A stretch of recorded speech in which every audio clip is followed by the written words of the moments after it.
আবারও শিরোনামে Suri super speciality হাসপাতাল। এবার মূলত আউটডোরে চিকিৎসা এক রোগীর সঙ্গে দুর্ব্যবহারের অভিযোগ উঠল এক পুলিশ কর্মীর বিরুদ্ধে। শনিবার ঘটে যাওয়া এমন ঘটনায় রীতিমতো চাঞ্চল্য ছড়ায় সিউড়ি সুপার স্পেশালিটি হাসপাতালে। অভিযোগ, আউটডোরে লাইনে দাঁড়িয়ে থাকা রোগীদের বাদ দিয়ে অন্যান্যদের হাসপাতালে স্টাফ বলে সুবিধা প্রদান করা হচ্ছিল।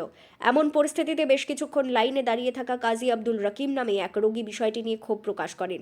তখনই হাসপাতালের নিরাপত্তার দায়িত্বে থাকা পুলিশ কর্মী তাকে জোরপূর্বক লাইন থেকে টেনে হিঁচড়ে বের করে দেয়।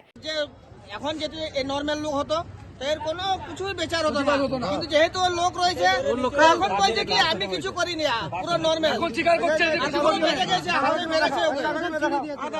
ঘটনার সময় রোগীর সঙ্গে থাকা এক বন্ধুর সঙ্গে দুর্ব্যবহার করা হয় বলে অভিযোগ এবং ঘটনায় ওই যুবক আহত হন। আর এরপরই হাসপাতাল চত্বরে উপস্থিত থাকা ওই রোগী ও তার আত্মীয় স্বজনেরা ক্ষোভে ফেটে পড়েন। উত্তেজনা শুরু হয়। পরিস্থিতি সামাল দিতে পারে হাসপাতালে অতিরিক্ত পুলিশ বাহিনী পৌঁছয়।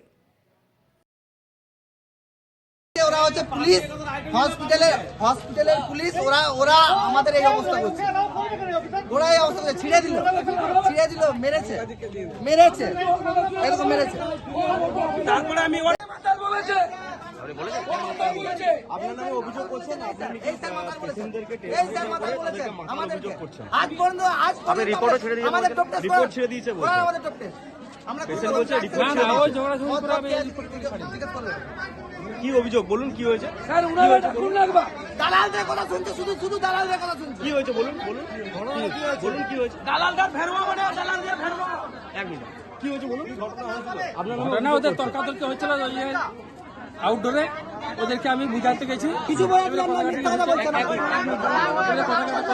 হচ্ছিল, এখানে অনেকজন চিল্লাচিল্লি হচ্ছিল, ওদেরকে থামাইতে গেছি। তারপরে এবারে সাইডে এসে এইভাবে নিয়ে এসছি, ওদের মানে চিল্লাচিল্লি বেশি এবারে টানাতে দিয়েছি।